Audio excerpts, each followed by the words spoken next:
easy to put it right through the front of the car grill, tighten it up, and then just twist it.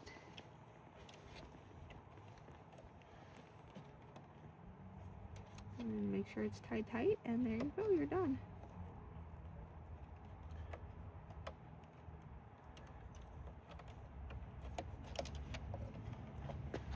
There you have it.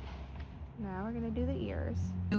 You roll your window down just a little bit and then clip it on, roll your window up, and then you can twist this out to make sure that it is not facing the wrong direction. And here you go, looks super cute. Got the nose and then got the ears. Now we're gonna wait for it to get dark and light it up. In here we have the light display.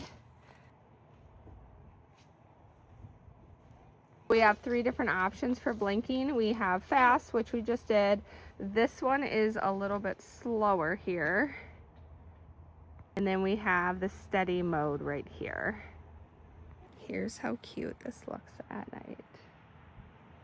I love how much attention it attracts and how people smile and look and say, oh, I like that. Thanks for sending me these to review.